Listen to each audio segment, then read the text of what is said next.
Welcome to Action Theater presents Arnold Schwarzenegger in The Predator.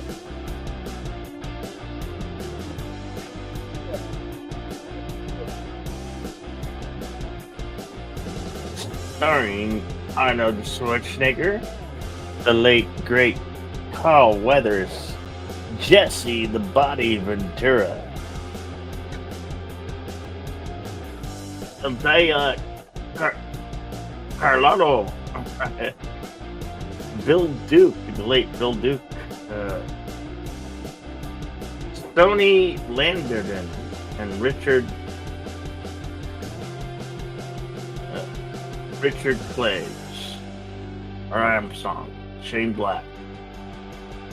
This was my very first R-rated film at the tender age of 16. I remember it was like the ticket. The lady at the ticket didn't even ask for an ID. It would just me and my buddy just went into the theater and watched this. I was like, "Wow, this is so cool!" All right, so we got a doozy for you guys. Arnold Schwarzenegger and the Predator. Always with me is my co-host, Deleted Scenes. Deleted Scenes, is there anything you'd like to say? Yes. Good afternoon, ladies and gentlemen out there in YouTube land. I am Deleted Scenes. Welcome to Action Theater Presents. I first saw this movie in theaters back in the day. I want to say hello to everybody in the chat. There's some Sith Willy something dark side. Wrench is keeping an eye on this guy. I say hello to Raider Rich, Faithful Blue Wrench, the bird woman of YouTube, Connie Clary, Connie? and our friend from across the pond, Words and Pictures. Words and Pictures. Good to see you. All right. The link should be pinned to both of our chats. I am working on that at the moment. Let me get over there real quick. All right. There might be an echo for a second. Okay, got it. All right. All right. Now the screening room is pinned to both chats. So we're good to go. All right. Follow us over there and you can watch along. For those of you joining us for the first time today, as much as we'd love to show these here on YouTube, these are highly copyrighted and we're not a major studio, folks. So we cannot license these out to show them here on YouTube. Plus, it would break many YouTube guidelines and rules, and we just can't do that. So we're sorry. You must have your own physical media copy or find on the streaming platform nearest you. And of We course, hope you will follow along and join us. Go ahead. And of course, if you have your own physical copy, as I do, you can follow along with us that way. And of course, if you are not watching us live, you may do so in that fashion as well. Yep.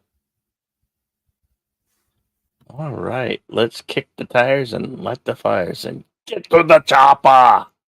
Do it. Do it now. All righty. Let's start this thing in 5, 4, 3, 2, go.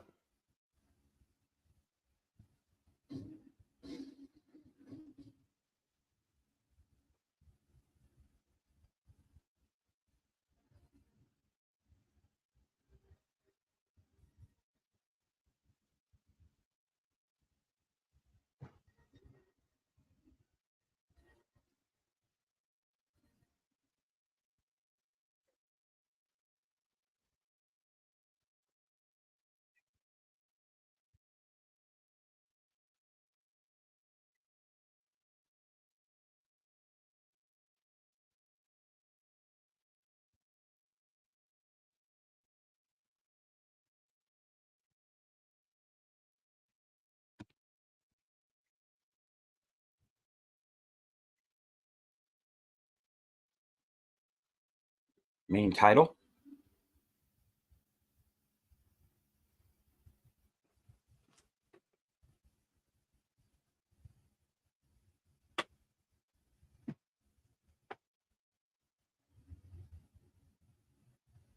And of course, here's the Predator ship.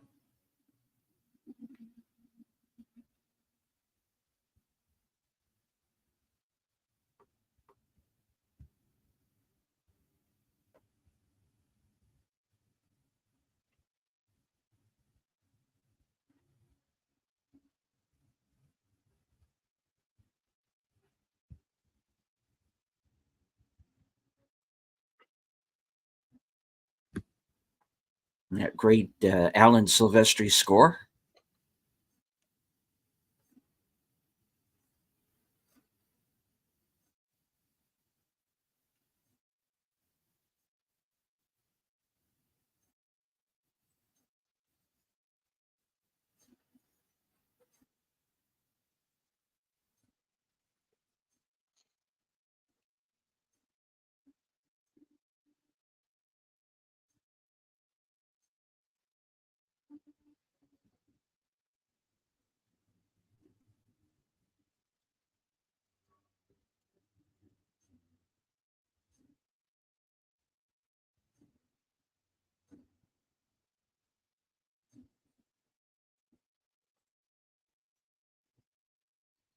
And of course, here's our gang.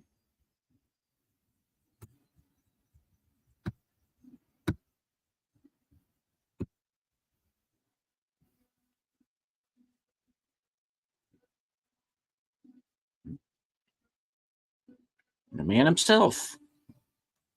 Always got to make an entrance.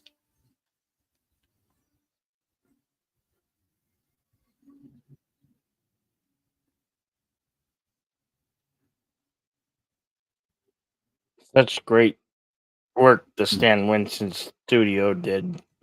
Yeah.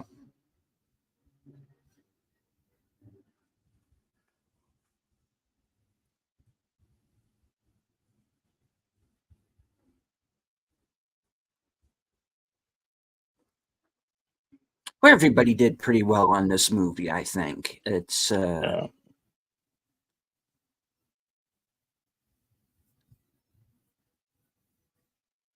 everybody brought their A game. Yeah. Go ahead. Stan Winston and his studio has, for many years and many films, brought us all the major creatures from Jurassic Park to the Predator to RoboCop. So many great designs.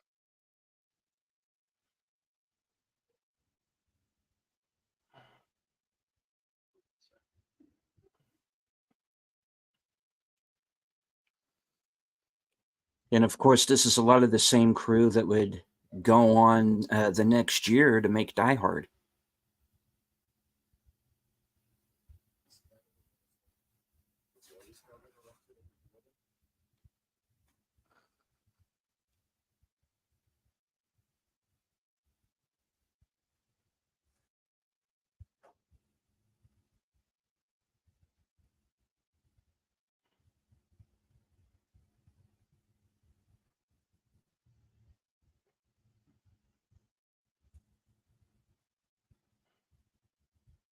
Here we go. 3, 2, 1. Arm wrestling. Yes.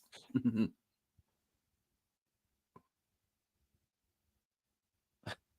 love that line. Got you too much, pushing too many pencils.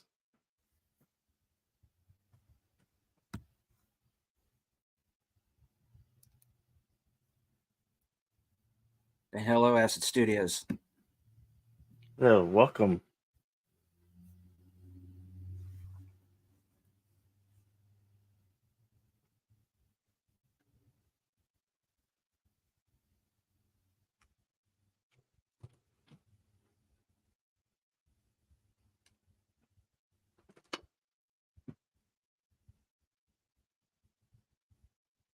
We are, for those following along, we're at 5:39.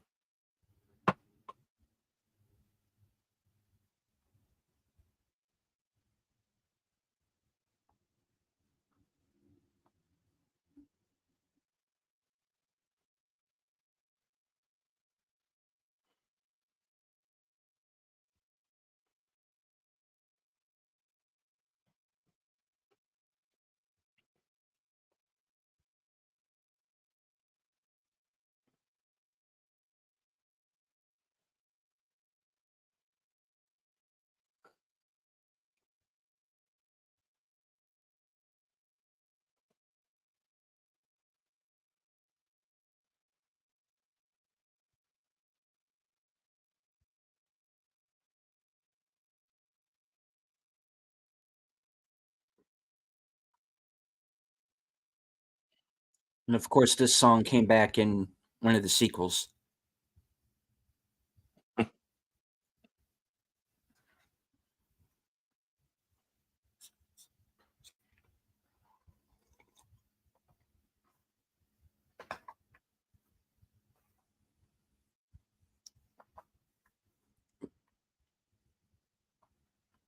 Very quickly introduced to the team here.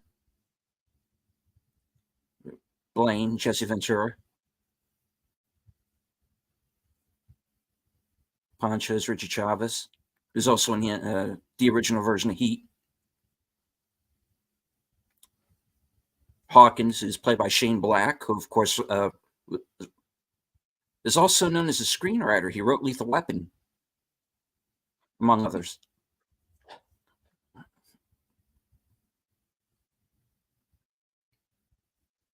Not to mention the latest Predator variation, The Predator, Yeah. which I think D- was d- studio cuckold. It, yeah.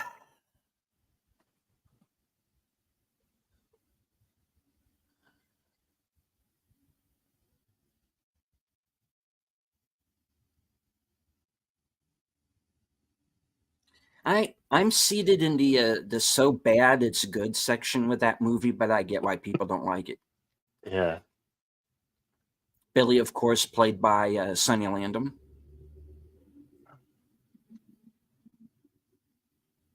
who was also one of the actors who went into politics after this movie, believe it or not. You might have recognized that Indian fella. He was in Yeah. 1982's The Poltergeist, the original Poltergeist movie. He was? Yeah, Huh. Okay, missed him completely. he had a small, very small part in it. Oh, okay. He played one of the pool construction workers. Oh, okay. Well, I do know he was in, of course, 48 Hours, which was the same year. Action Jackson, which of course also starred Carl Weathers.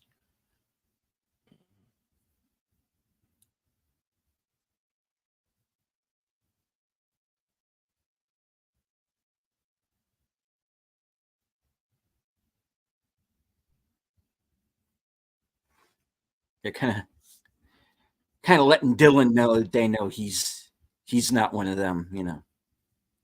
Hmm.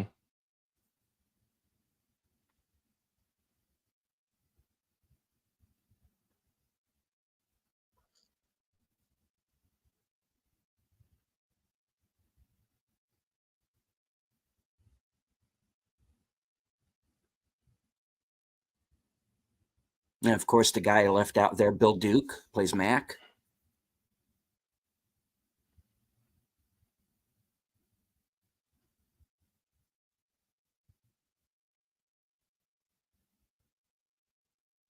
Of course, very prolific film and television actor and director as well.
They've arrived at the crash site,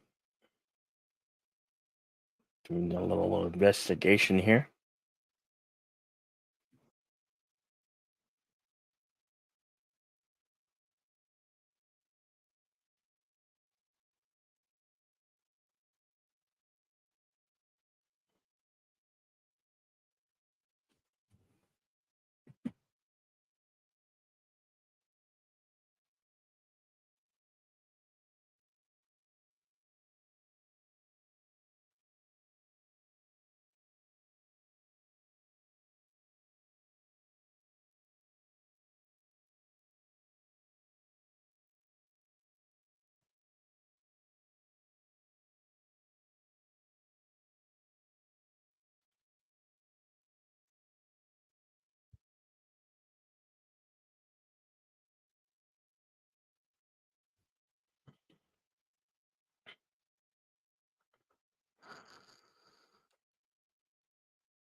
Of course, that's the first inkling that Dylan might not be on the up and up.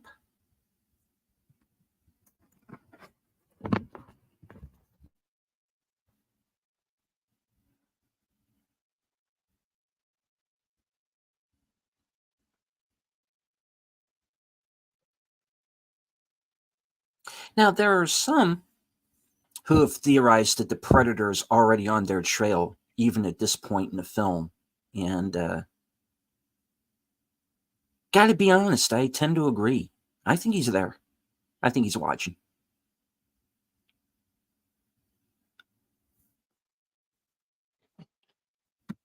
Billy's tuned into this.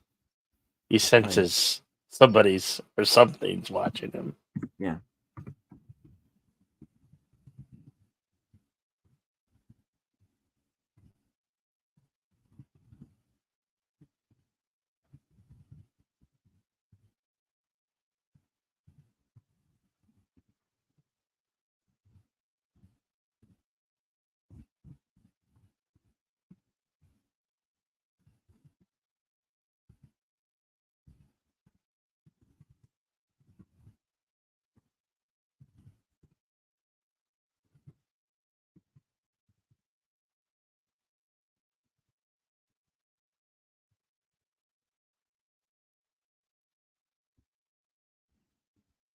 Yeah, look out.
Liar.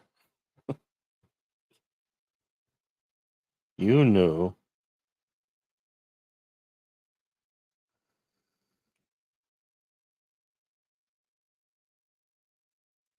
Soldier died.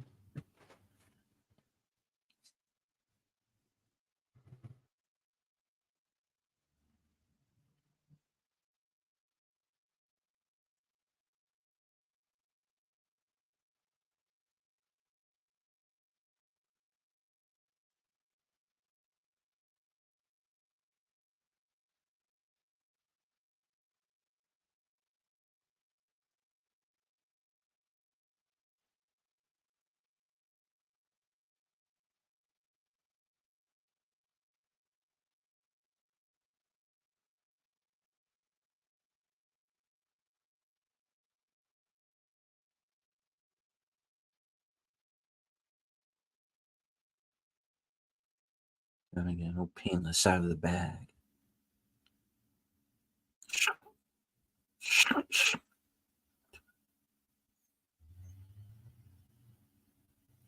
And of course, the first time that a minigun had ever been used handheld in a film. Yep. Things gotta. I remember thinking that's gotta weigh a hell of a lot. Hmm. It would take a Jesse Body Ventura to Yeah. yield it. Well, you got to understand, it was made to be, bolted to a helicopter. Yeah. And hello to positive candor. Hey, positive candor.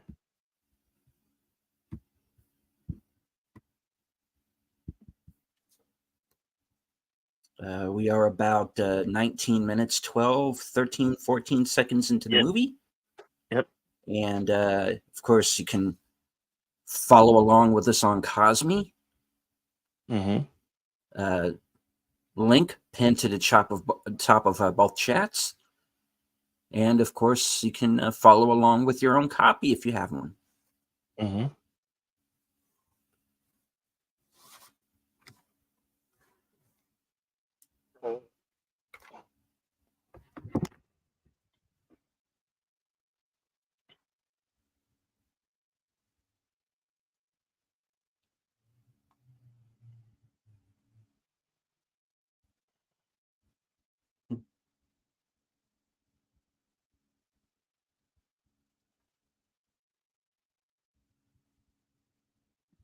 Hello, Lady V.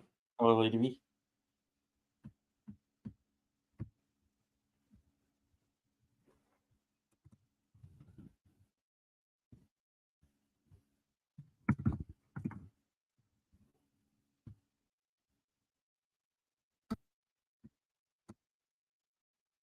There's the screen with a link.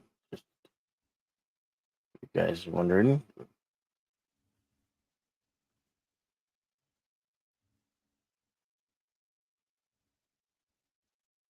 And here our rescue group comes upon the guerrilla camp.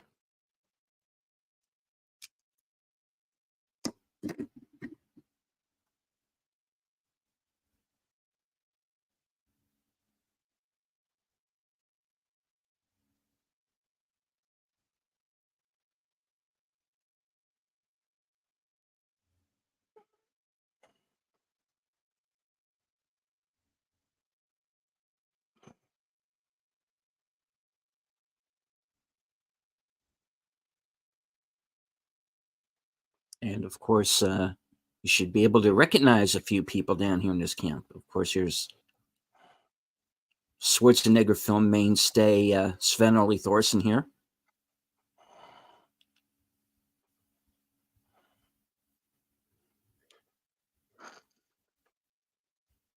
And what are Russians doing in Central America? And he just I executed the wonder. Mhm. last hostage. Yeah.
The fella's going to jump into the truck here. He's in part two as well, playing a different character, of course. Here we go.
Stick around.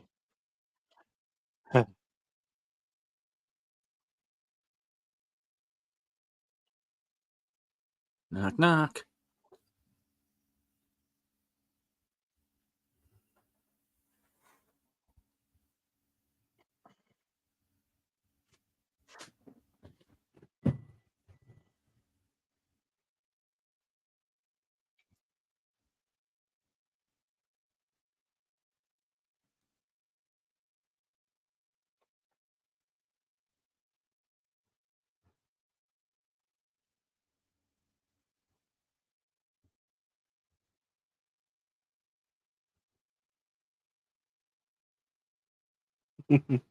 Yes, positives. Get to the chopper.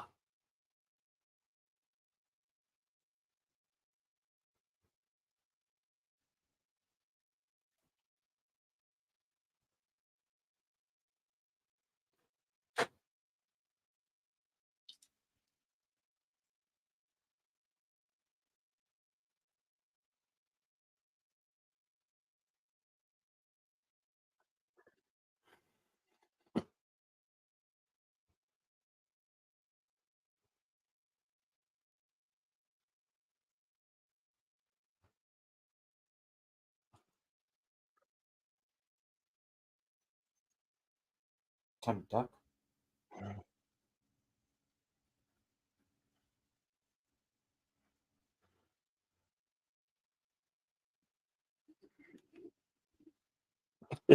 Yes, indeed, words pictures. Chuck Norris had some great jungle fights.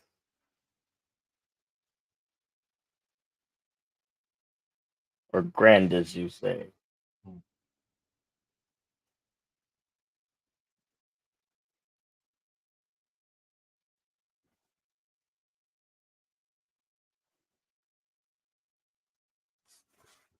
It's not true. It's bullshit. I did not hit her. Did not. Oh, wait, I did.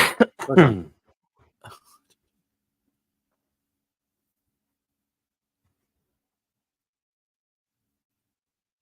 We're at 29:46.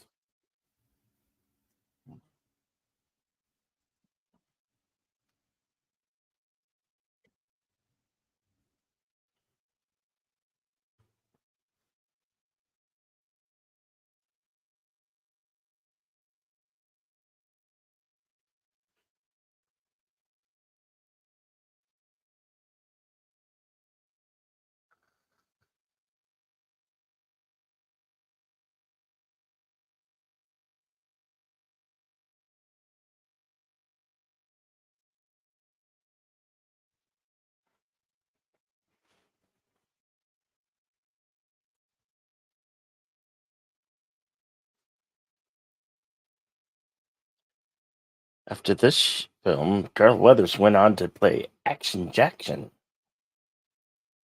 his one and only action solo action flick.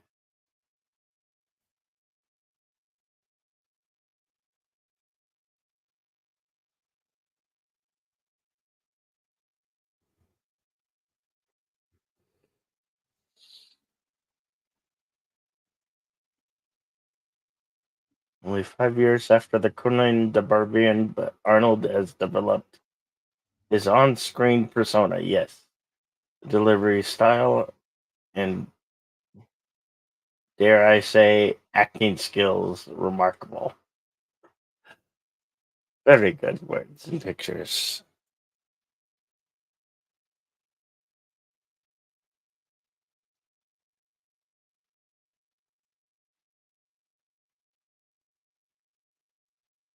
Who here remembers Action Jackson?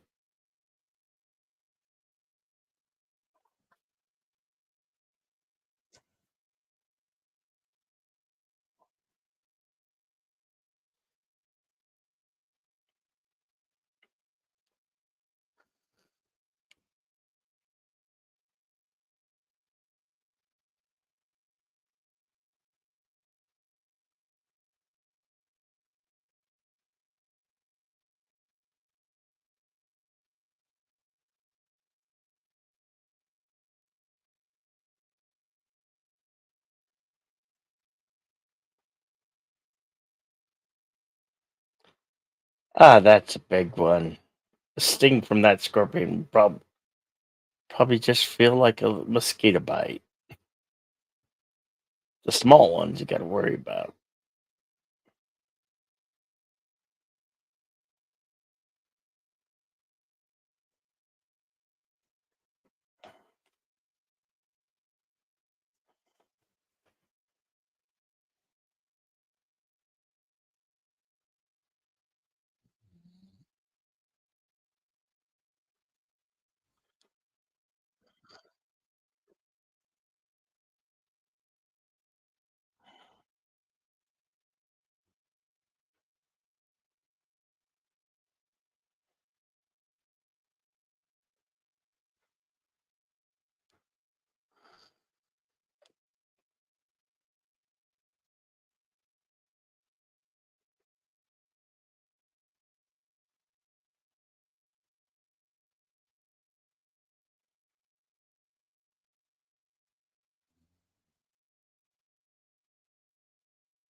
There we have our predator who has been stalking our band of heroes.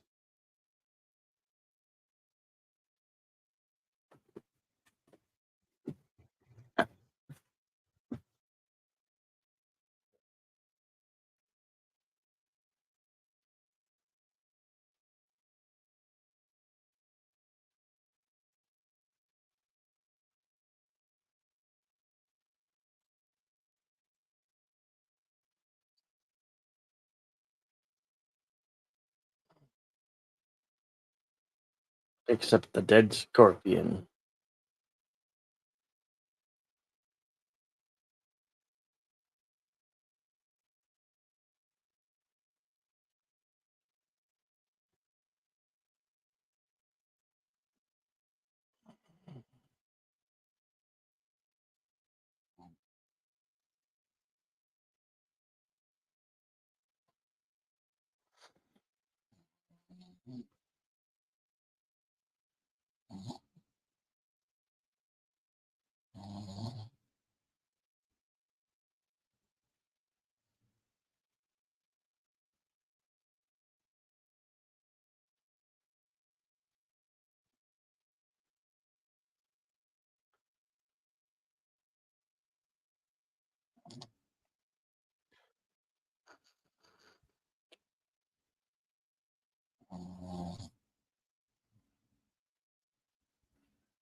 Makes Cambodia look like Kansas.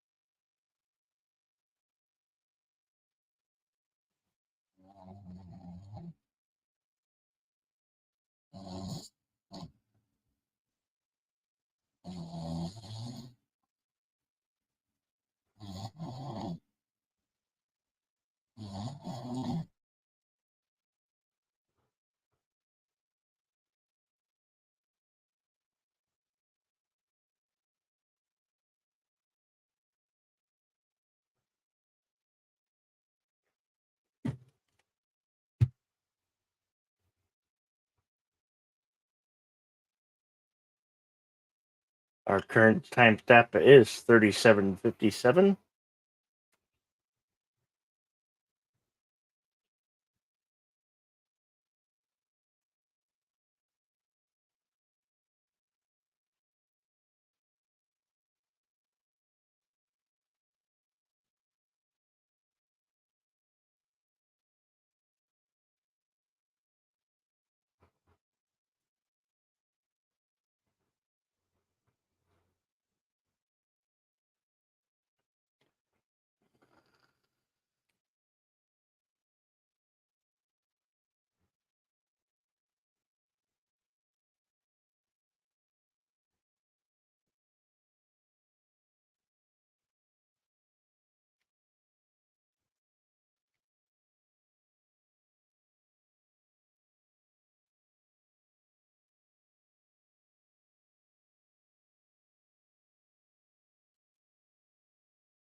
What the hell is wrong with you? Something in the trees. Oh, yes, he's watching you.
There's that oh shit moment.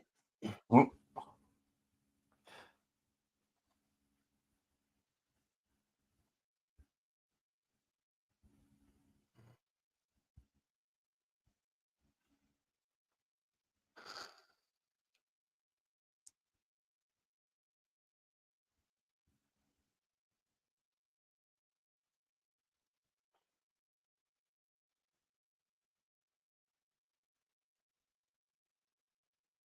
Covered in blood, but it's not her own.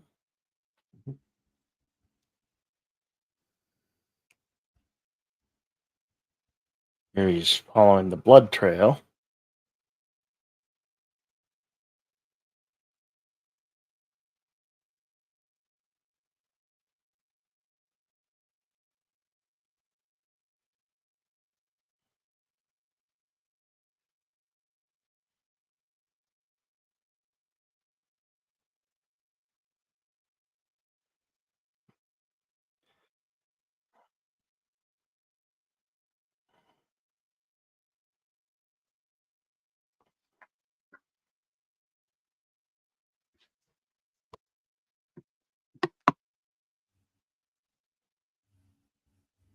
I, I can't tell. I don't know what I found.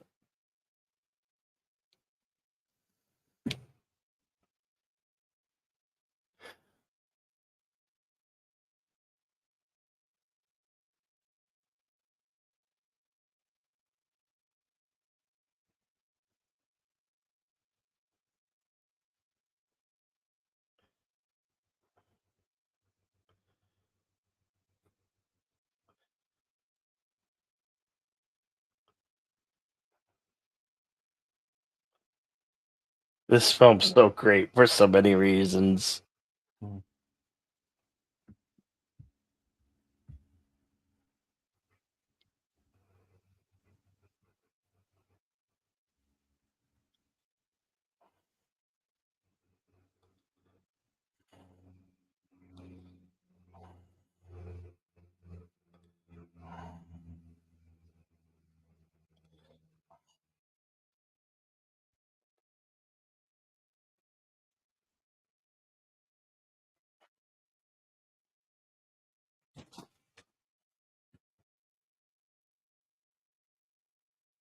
And she was too scared shitless to move.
Carefully find the blood trail going up to the top of the tree line.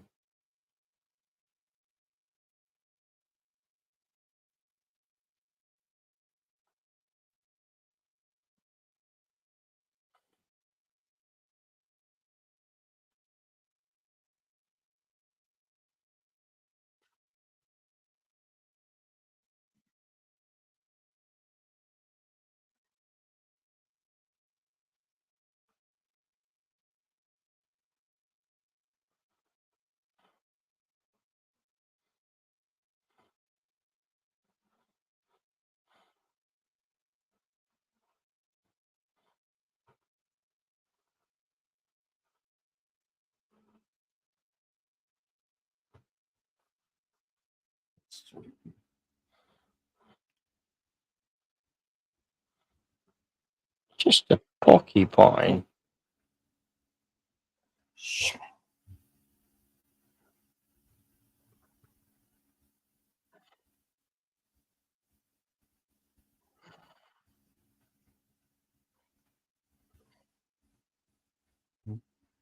Max the first to see it.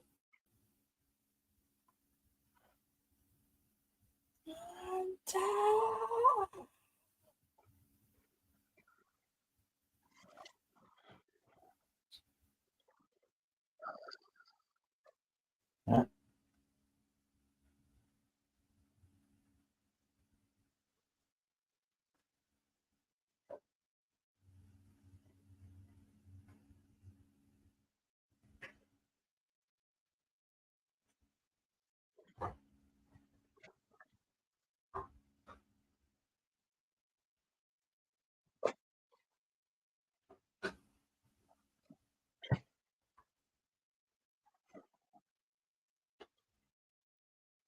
You're shooting in the wrong direction. Shoot up.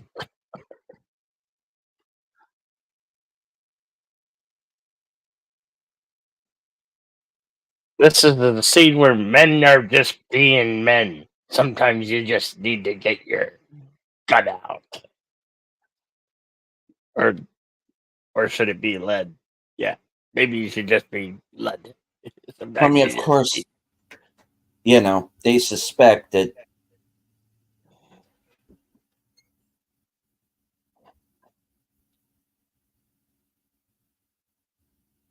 whoever hit him would be in that general vicinity, so nobody would be able to walk away from that. Obviously.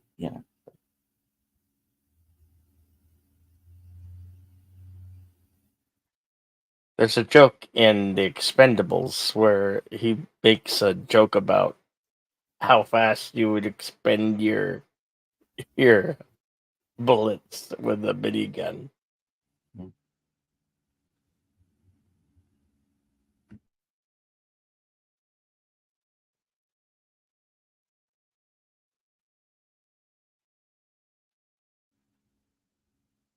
Of course, we see how nasty getting hit with the plasma caster is.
Where she finds the bullet and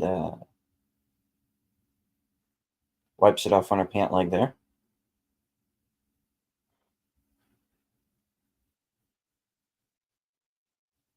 Be mindful of that. We might see it again.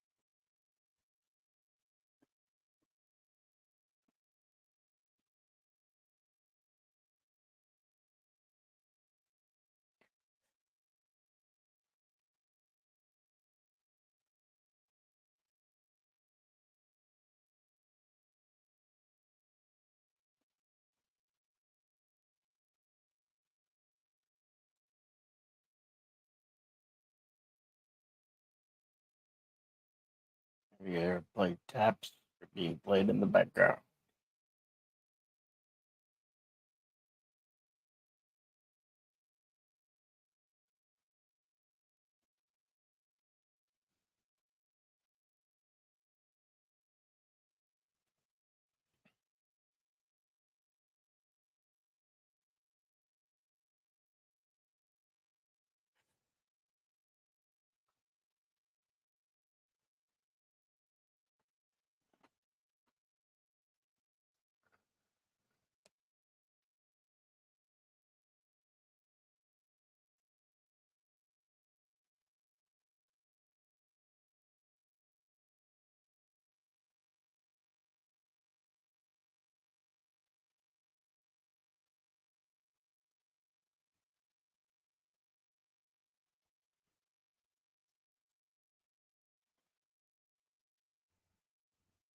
Of course, you see the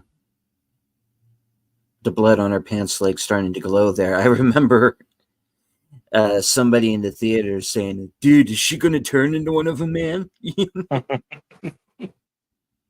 Which we didn't know. We didn't know where this movie was going to go.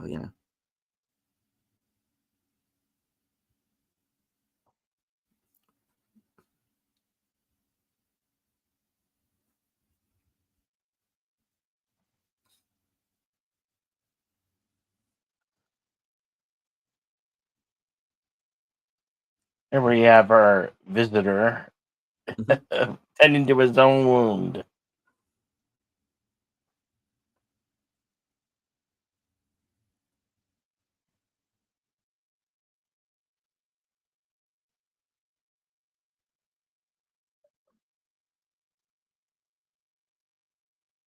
Tends our visitor is just like kind of like a human. Yeah. Can experience pain.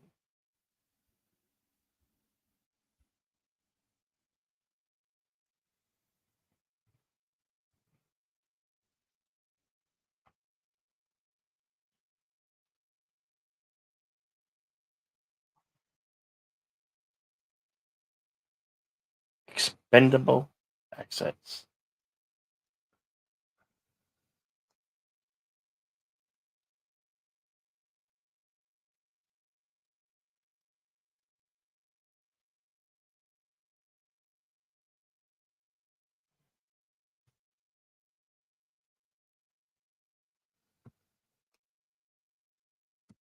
And hello, Lester San Jose, the Skeptic Tank.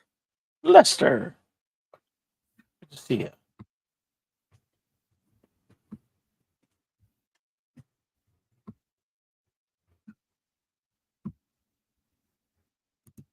We're at 55-21.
Hello, melted copper.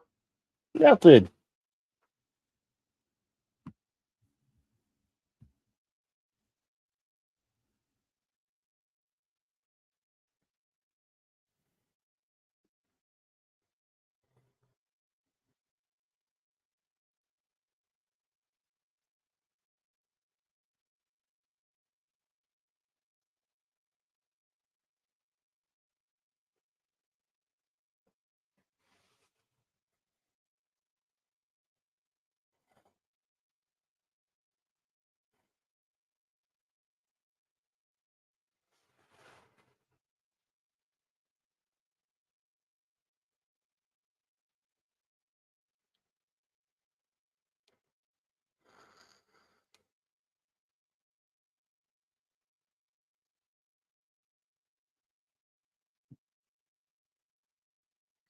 Mm, they have a This should visitor. should yeah, should be the part where Kraus from Benson comes out and goes, "I hear you."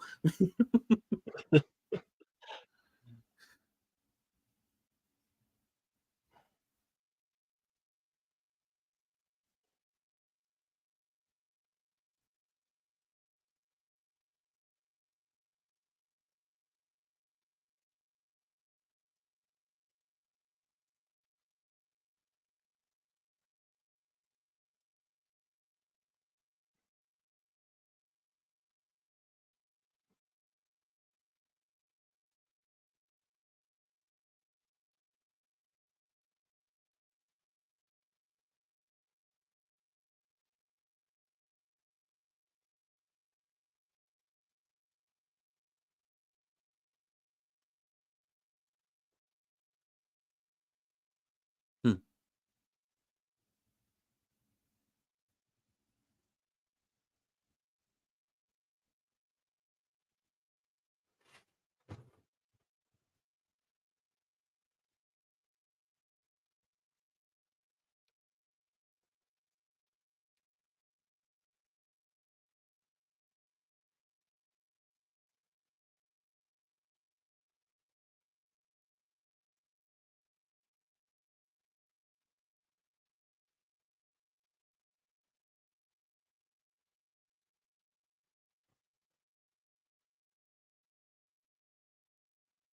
One of these days, I'm going to go back and watch this and count how many days they're actually out in the jungle. Because remember, this was supposed to be just one day, quick in and out, right? Yeah. And it didn't quite happen that way.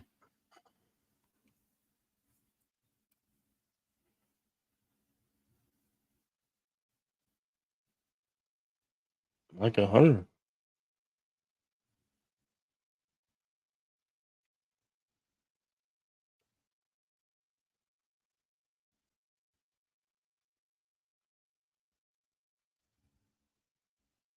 Yep. You're no longer the apex predator. You're the hunted.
Yeah, really hot.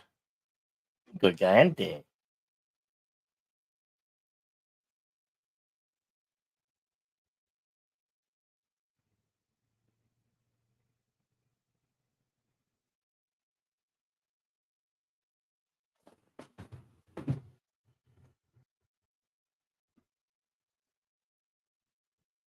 Nah, I don't believe that story. Come on.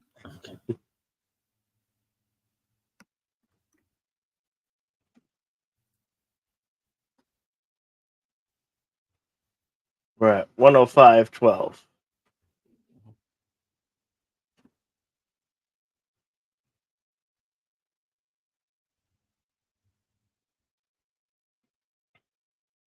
Hey, that's not what I meant.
Oh, you forgot to duck.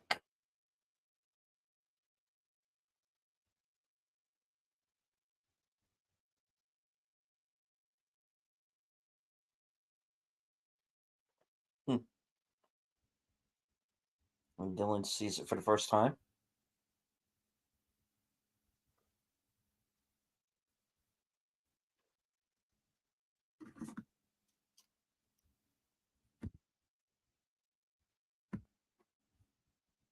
Get to the chopper.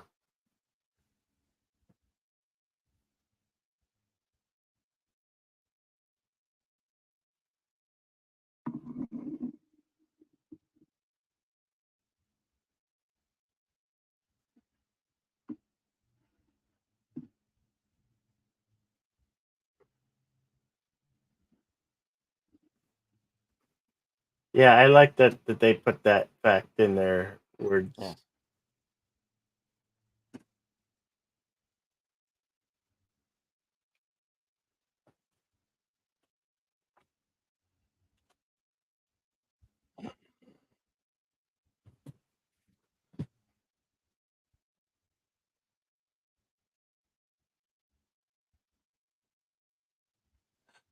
I'm gonna have me some fun. I'm gonna have me some fun.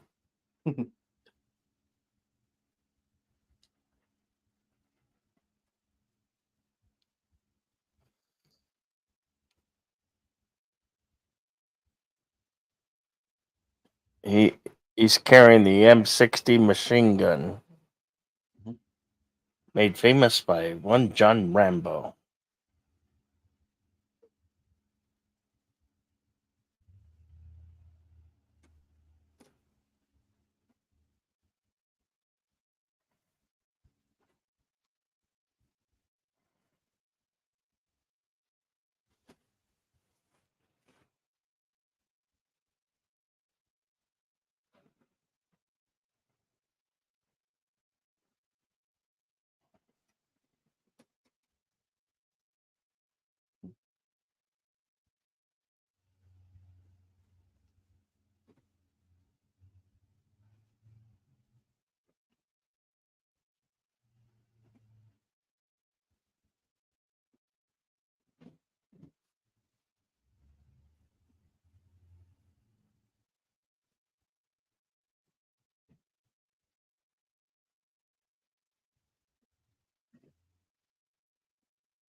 Surely you're dealing with an alien species with a big slight advantage.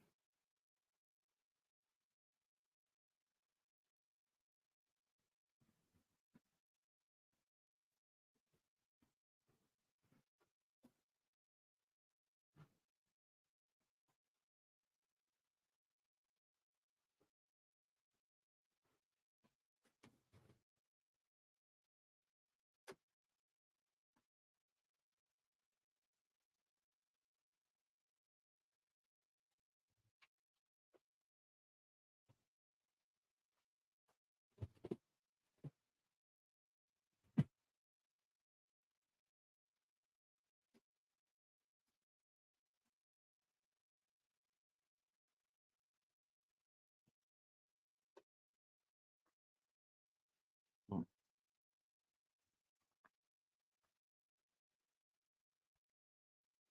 Situation reversed.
How about Dylan?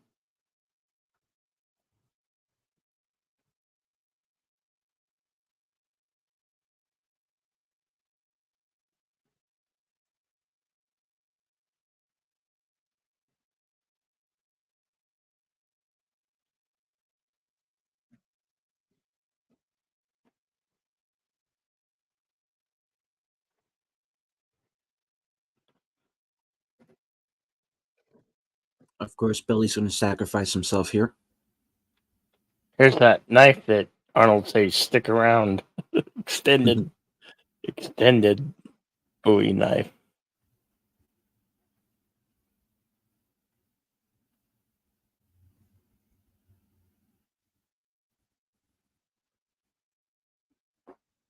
More of a machete than a knife. Hmm.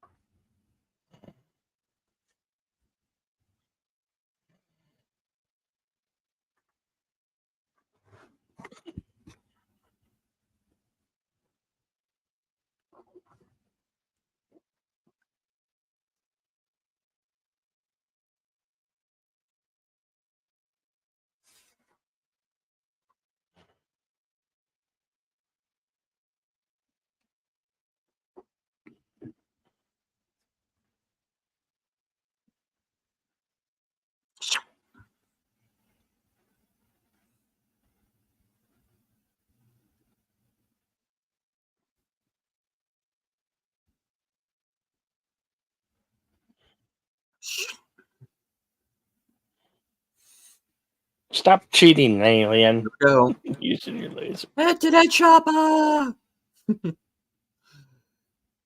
All right.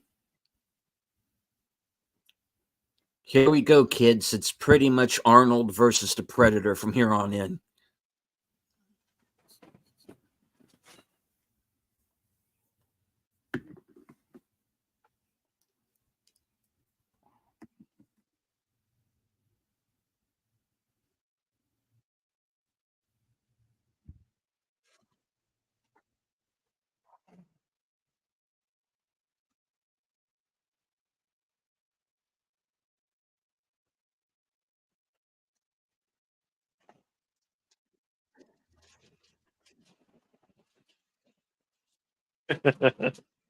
Oh shit! Ooh, that's a long drop.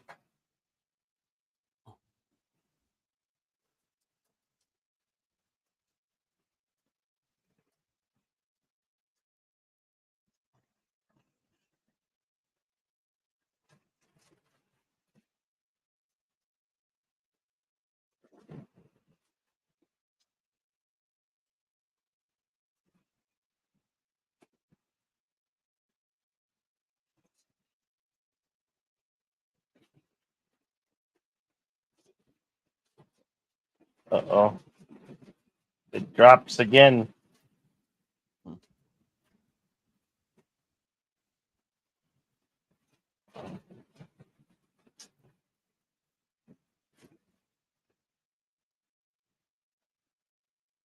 Oh,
damn possum.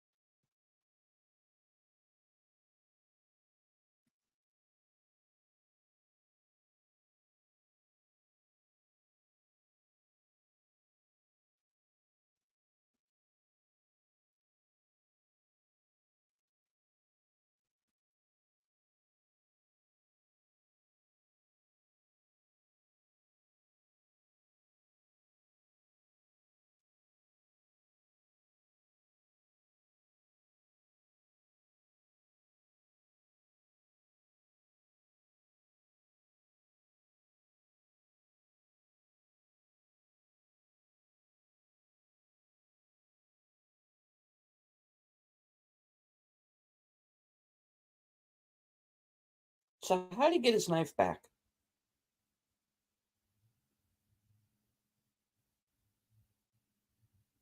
I He always must wondered have that. pulled it. He must have pulled it out of the guy, and No, no, no. But he goes for it after the waterfall, and he doesn't have it yet. From here on in, he has it again. hmm, continuity error. Yeah.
Okay. I guess I was muted there. Um, in case anybody missed what I was making reference to just then, that was Billy and not the girl. For anybody who might be watching the movie for the first time, um, Origin Pictures says there's a budget film that is released in 1988 called Robo War. There's a clone copy of Predator and Rambo with Commodore 64 style electric music soundtrack. It's no masterpiece, but it's a fun watch. Not the streams, the fun watch. I have heard of Robo War. I've never actually seen it, but I'm sure it's available.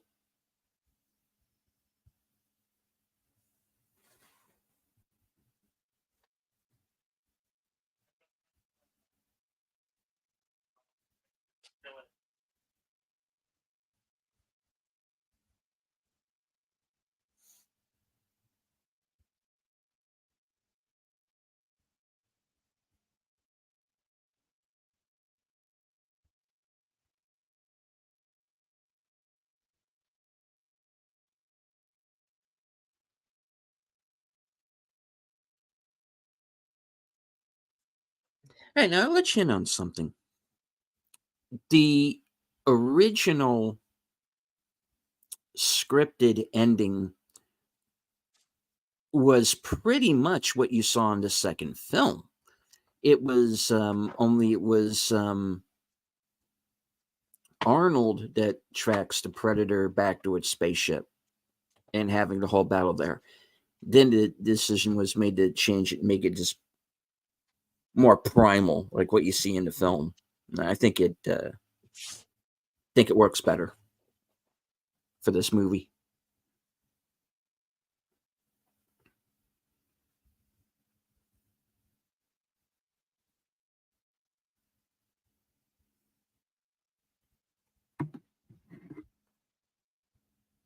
Cry havoc and unleash the dogs of war.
12903.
Oh, that got him.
Canada.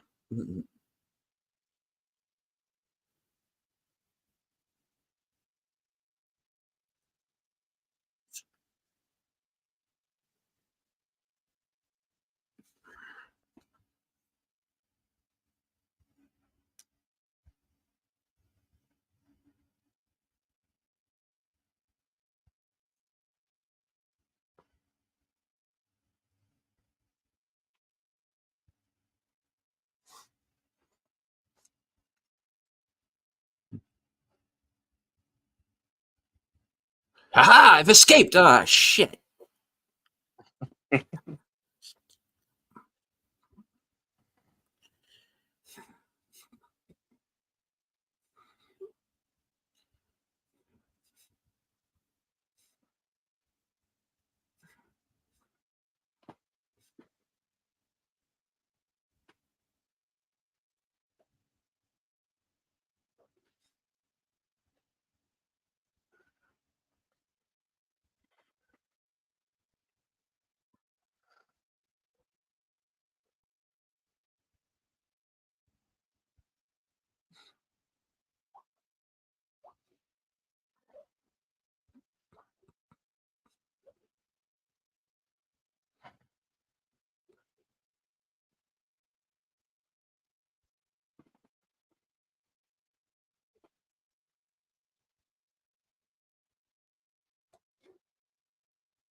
Ugly Motherfucker.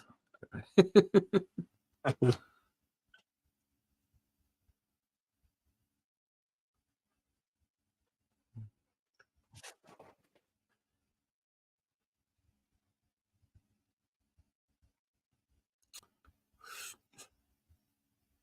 Bad idea.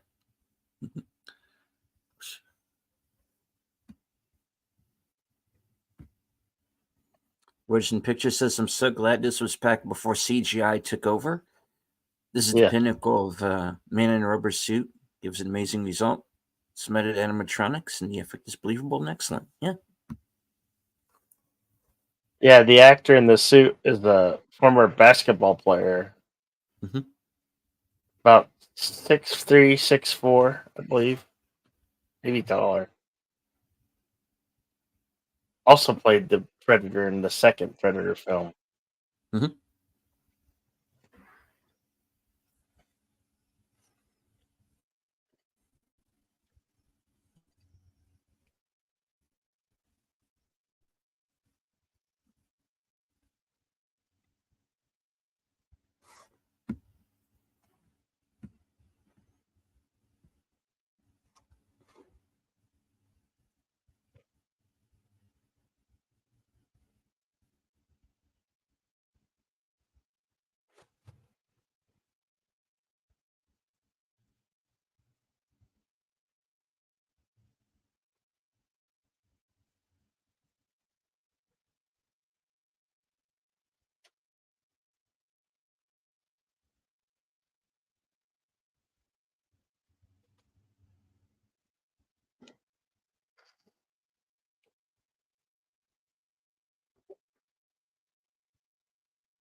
Do it now. Okay. Now go around your booby traps.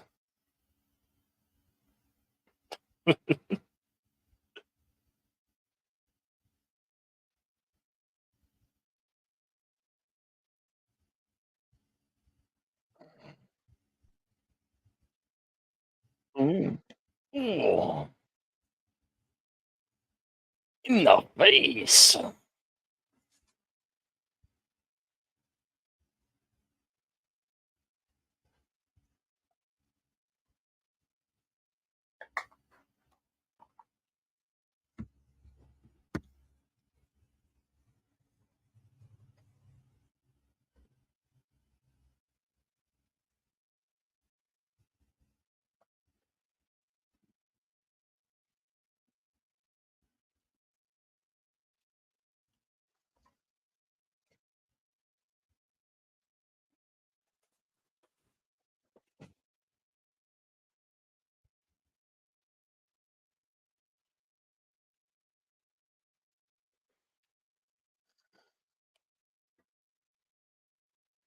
Yeesh.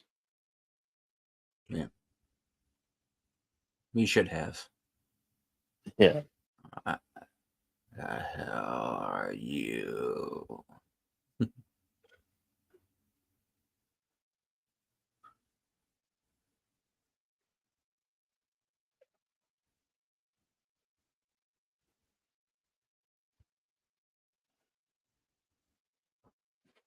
Our alien's a sore loser. Mm-hmm. Yeah, that's counting down to detonation.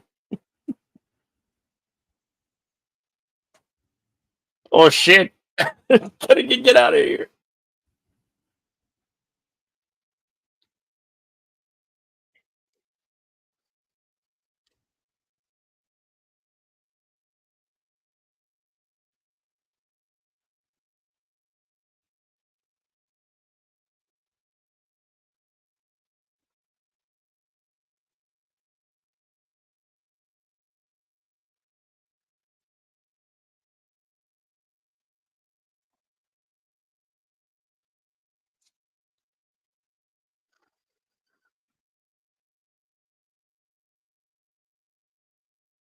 And of course, there's Kevin Peter Hall, who plays the Predator.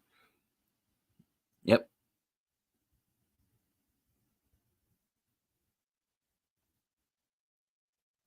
So he had two parts in this movie.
Excuse me.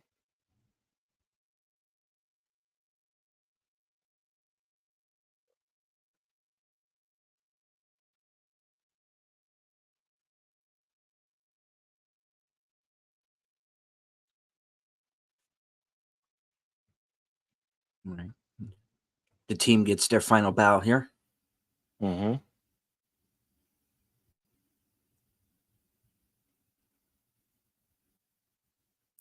Now, that was actually a fun inside reference there. Sergeant Rock was supposed to be Arnold's next movie after this adaptation of Sergeant Rock. But unfortunately, that didn't come to pass.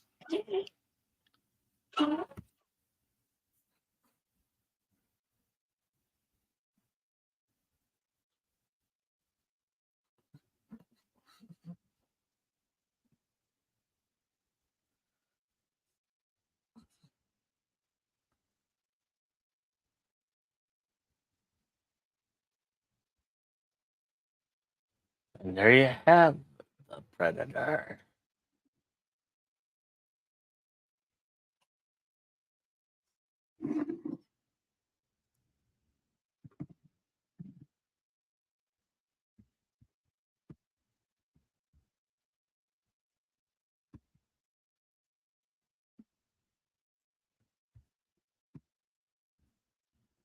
I have a Western All cinema right. update for you coming up on Sunday for Western cinema. We will play The Revenant.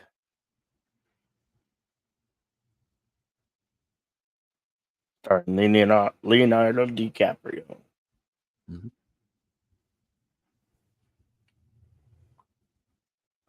The movie where he finally won the Academy Award.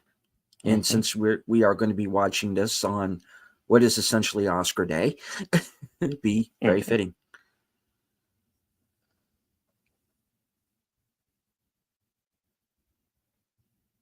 All right. We should We consult those scrolls. we shall consult the scrolls. All right. Predator was released June 12th, 1987. An estimated budget of 15 million and went on to gross 98 million worldwide. It was nominated for the visual effects Oscar that year, and but lost out to the only other nominee that year, Inner Space.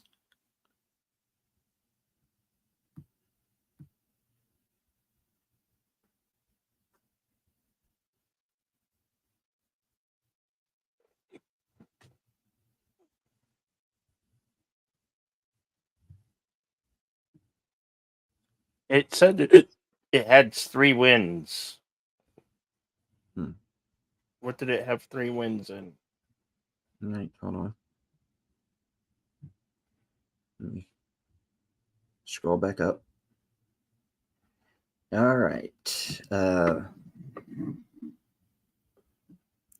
the Academy of Science Fiction, Fantasy, and Horror Films, aka the Saturn Award. Also nominated for visual effects, Best Science Fiction Film, Best Actor for Arnold Schwarzenegger, and won for Alan Silvestri's music score. At the BMI Film and TV Awards, it also won for music. It was nominated as a Best Dramatic Presentation at the Hugo Awards.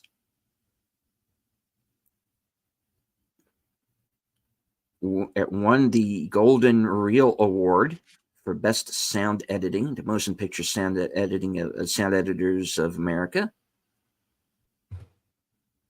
And Bill Duke was nominated for an NAACP Image Award.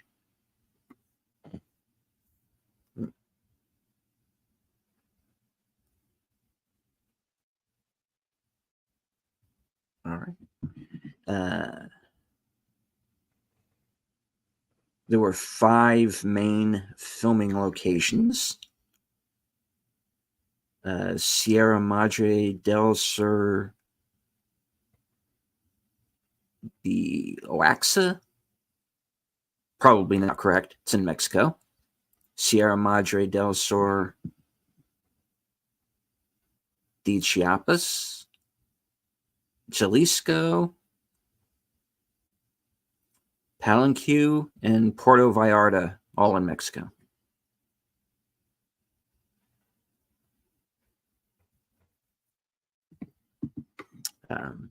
There are 246 pieces of trivia on IMDb Pro. Obviously, we're not going to go into all of those today. Yeah. So if you have access to IMDb Pro, please feel free to follow along. But I will read a few of these off here. According to an interview with director John McTiernan, the Hole in the Jungle appearance of the Predator was played by Jean-Claude Van Damme in a blue screen, really red suit. Van Damme quit after 2 days, unhappy with being cast as an uncredited special effect, but can be seen as the Predator in If It Bleeds, We Can Kill It, the making of Predator. The alien was scrapped, redesigned, and was eventually played by Kevin Peter Hall, who was 7'2". Wow, tall guy. Some also said that Van Damme was falling out from the heat inside the suit, which didn't help matters either.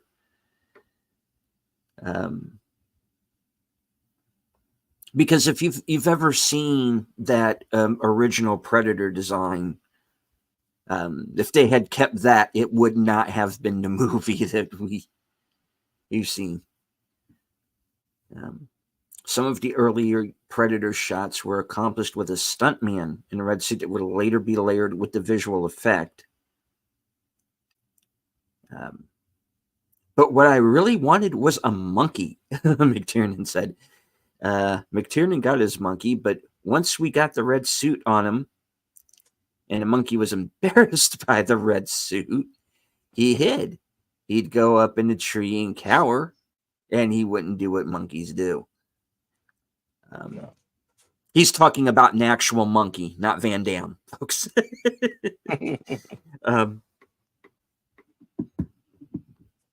The mandibles of the Predator were the idea of James Cameron, who stated, I've always wanted to see something with mandibles. And Stan Winston said, that's an interesting idea. And he started drawing the now famous mandibles of the Predator. So between the Rastafarian painting in Joel Silver's office and the mandible idea from James Cameron, Winston came up with Stan Winston's Predator. And James Cameron takes complete credit for it, even though I had nothing to do with it, obviously. Most of the film was shot under the original title, hunter, as can be seen on clapperboards and the outtakes on the special edition DVD. It was only later, when the creature design was changed, that the movie became Predator. Predator also became the default name for the creature species used by fans, despite never being mentioned on screen until Predator 2. In several extended universe comic book series, the creatures are referred to as Yautjas, which has since become a widely accepted semi-official name. The original hunter model was a large creature with a long neck, a head shaped like a dog, and one big eye in the middle. This can be seen in the camouflage demos on the DVD. It was only when Stan Winston moved in that the complete design of the Predator changed along with the title. 2 waterfalls were used in the climax of the movie, both near Palenque, Mexico. The first is Misoha, just outside the village. And the other is the Agua Azul, about an hour's drive away. The black helicopter pilot seen at the end of the movie is Kevin Peter Hall, the actor who plays the Predator. John McTiernan gave him the brief on-screen role because his work as the Predator was so exhausting.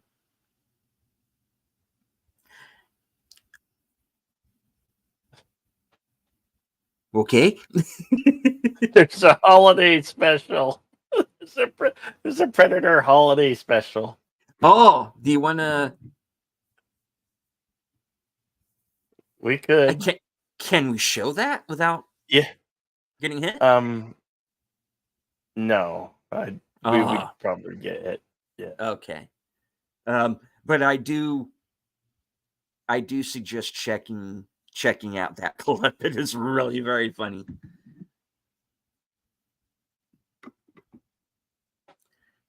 The original concept for this film originated as a joke. Someone said that the only person Rocky Balboa had yet to fight was E.T.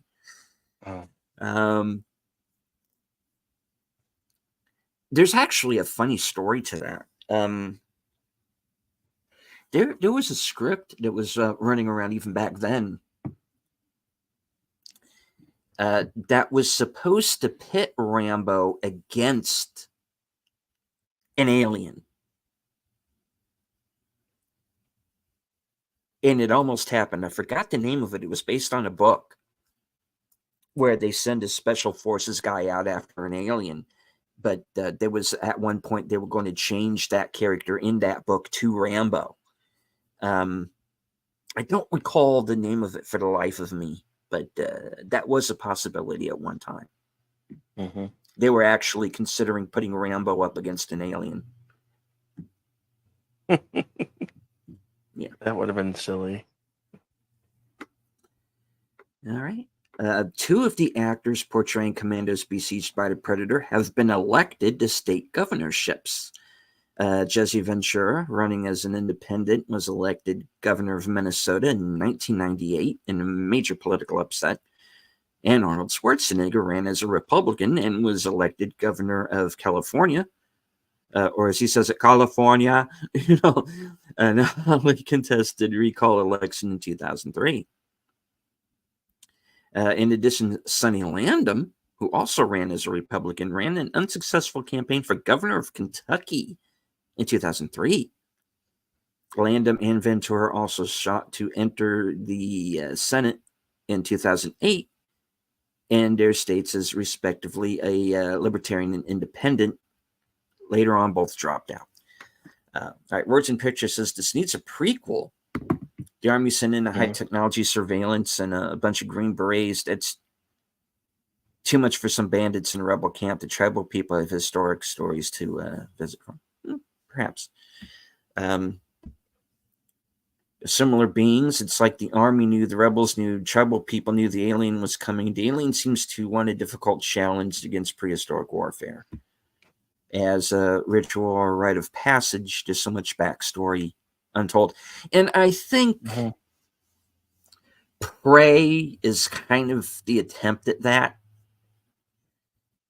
And that's getting a sequel.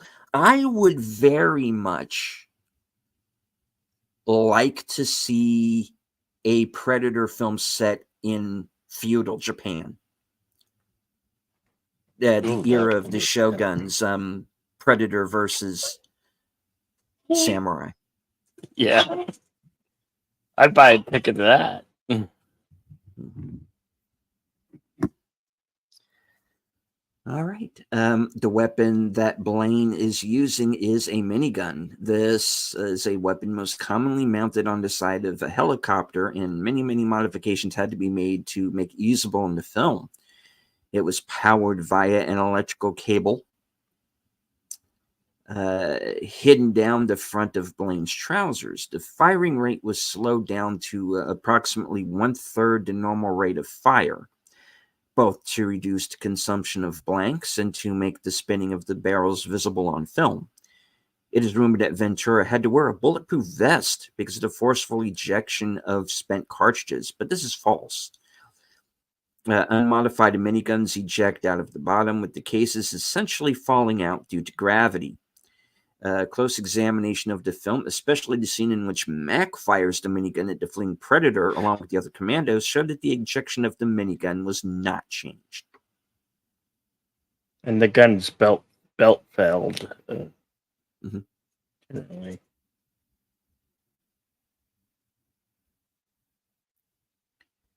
The studio would not allow John McTiernan to shoot this film in anamorphic widescreen due to the complexities of the optical effects. As a sly sort of retaliation, he added an anamorphic version of the film's opening 20th Century Fox logo, which looks noticeably stretched on screen. McTiernan didn't like Puerto Vallarta because the brown leaves made it look less like a jungle. Shane Black, who plays Hawkins, is actually a screenwriter, as we said. Producer Joel Silver wanted Black, who was writing Lethal Weapon at the time, close to him to review the script. John McTiernan broke his wrist while on location, but kept working. John McTiernan admitted that R.G. Armstrong, who played the general, was too old for his part, but kept him simply because he liked him. Added to this, the actor wore, quote, too much tanning makeup to hide his age. The Predator's blood, a goopy substance with the color of Mountain Dew, was made on set using a mixture of the liquid from Inside, glow sticks, and KY jelly. Due to health and safety regulations, Arnold Schwarzenegger was not allowed to light his cigar inside the helicopter near the beginning of the film. As a result, the glow was added optically in post-production.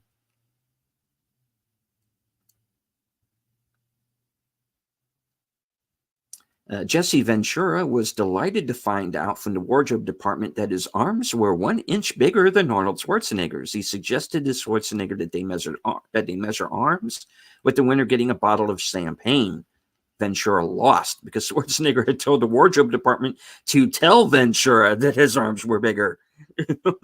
That's standard Arnold, guys. During the closing credits, Shane Black is seen prominently displaying a copy of Sergeant Rock, issue 408, February 1986. In the DVD commentary, John McTiernan notes that at the time, Arnold Schwarzenegger had an adaptation of Sergeant Rock in production, and that's why the comics were on set, so he could read them. He described the scene where Dutch walks up to Billy, who senses the Predator's presence out in the bush, as a Sergeant Rock moment. Shane Black spent his free time on the set writing the screenplay for The Last Boy Scout, which, if anybody remembers, when he sold that screenplay, it was, I think, $4 million that he got for that script. Yeah. Which at the time was the most. That was a really big deal. And of course, everybody started writing a spec script thinking it was going to be big money, but nope. Got to know some people. Mm-hmm. Shane Black spent his free time on this. No, I read that already. My bad. Sorry, moving on. Arnold Schwarzenegger lost over 25 pounds before filming began in order to better fit the role of a special warfare operative who would be lean as well as muscular. Yep. All of the actors are wearing Vietnam-era surplus canvas load-bearing gear, not the more modern post-1967 nylon gear. The sidearms carried by the troopers are Desert Eagle handguns. Predator was the film debut of Jesse Ventura. Third film in which Arnold wears a Seiko model H558-5009 diver's watch. Since nicknamed the Arnold, it is highly sought after by collectors and regularly trades for values in excess of its original retail cost. Its distinctive black collar and stainless steel fittings suitably complement Schwarzenegger's exaggerated arm muscles in his early films. Supposedly, Jerry Goldsmith was originally approached to score the film, but was unavailable. Jerry Goldsmith, who, of course, did the first 3 Rambo films, The Omen, among many others. The sound editors called the Predator's shoulder gun the parrot gun because when it moved independently of the Predator while aiming, it reminded them of Peter Sellers with a rubber parrot on his shoulder. One of the elements on the in the sound. Let me read this again. One of the elements in the sound of the snap to the Predator vision is a whip crack.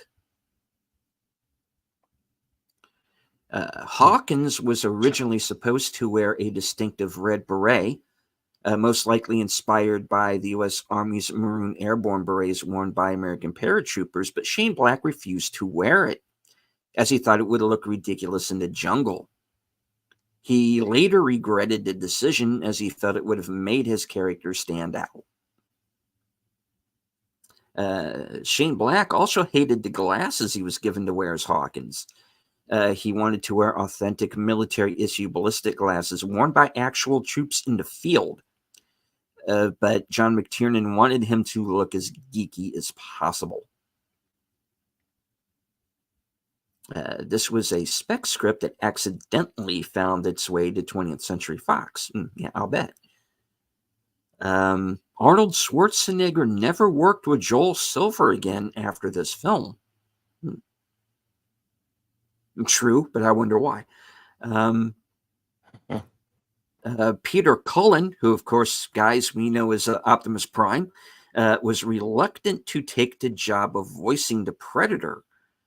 He injured his throat while playing the title character of King Kong, but eventually accepted after seeing a picture of the unmasked creature. All right. I'll do a couple of more here and then we'll move on. Because this was the first Predator movie, only the thermal vision and infrared vision was shown from the Predator's point of view. Predator 2 introduced many other vision modes for the Predator, but with good attention to details, you can get hints that the Predator has different vision modes even in this movie. The Predator can obviously see and avoid the tripwires that are hidden everywhere in the forest, which would not actually be visible if the Predator only used thermal vision. The Predator can also see whether the soldiers are armed, indicating the Predator has a different vision mode to detect solid metal.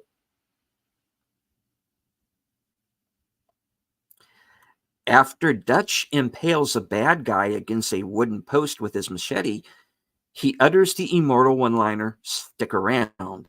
Arnold improvised the line. Loved it.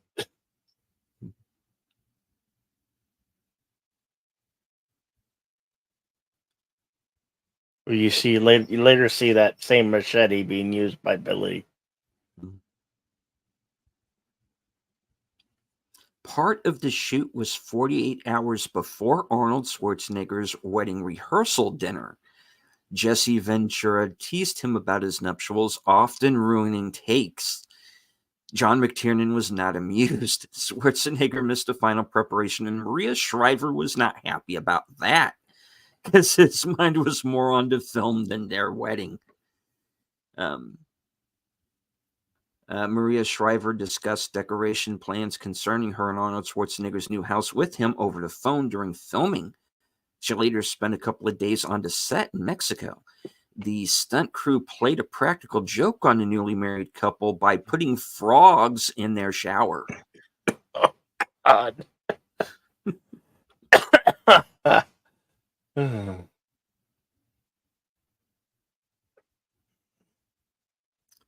All right. This film had the second biggest opening weekend of 1987. Beverly Hills Cop 2 had the first. All right. Now close out Excuse me. with this one. Jean-Claude Van Damme was originally cast to play the Predator, the idea being that the physical action star would use his martial arts to make the Predator an agile ninja-like hunter. However, the original design for the Predator was too cumbersome and difficult to manage in the jungle, and Van Damme couldn't make the required movements in it. Additionally, it was reported that Van Damme constantly complained about the monster suit being too hot, causing him to pass out. Also voicing his reservations on numerous occasions about the fact that he would not be appearing on camera without the suit. Van Damme was finally removed from the film, officially being too short at 5'9". Schwarzenegger and his team were bodybuilders between 6'2" and 6'5".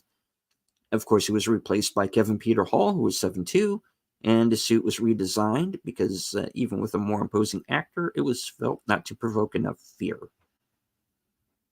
Okay.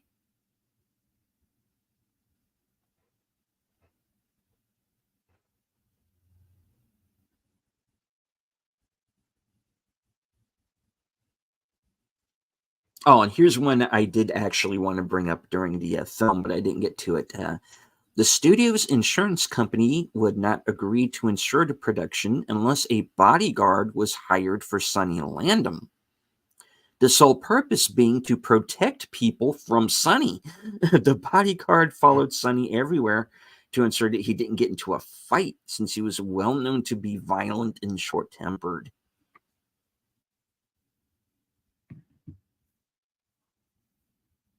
All right. And like I said, there are actually nearly 300 entries on IMDb Pro under the trivia page. So we're not going to go into all of them now. So please feel free to look that up.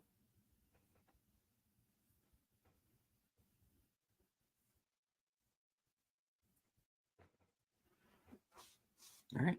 Here you have the actor playing the Predator there in the costume. What a task that must have been. Yeah.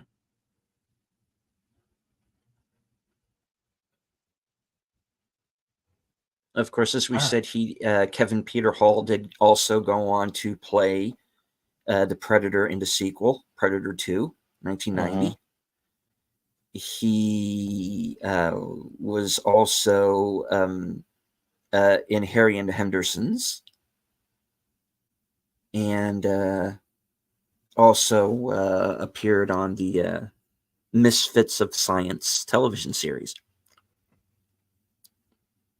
where he could actually shrink himself. So it's just ironic. Harry and the Hendersons was played by the guy from RoboCop 2, the bad guy. Well, remember, there was more than one Bigfoot in that film, so. Oh, yeah. Yeah. That's right.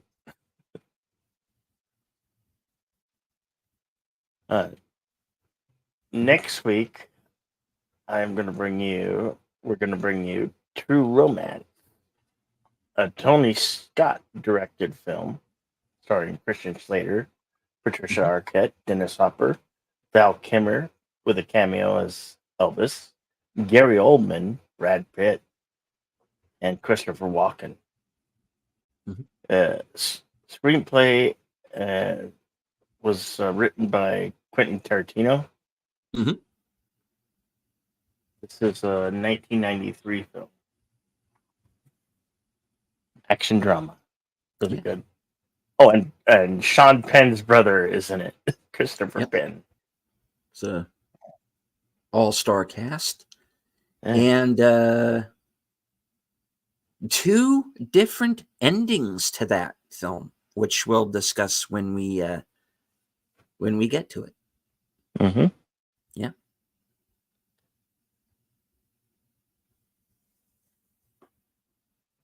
All right.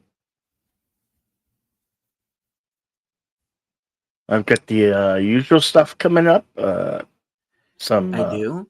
Yes, I am going to be appearing at 8 p.m. Eastern on season 2, episode 8 of Anime Chat, hosted by Brandon, the anime guy. Nice. Mm-hmm. And later on tonight will, of course, be the weekend update over on my channel. Tentative time 11:30, and you'll find out what I'm going to be up to for the next week.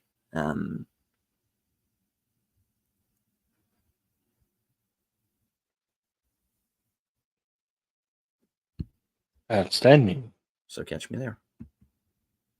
Groovy. You're welcome, Connie. Yeah. Thank you, Connie.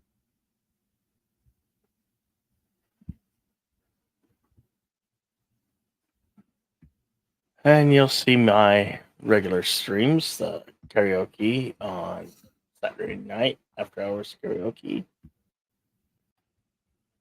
the Western Cinema, and maybe a few pop-ins here and there, and maybe some pop-up streams.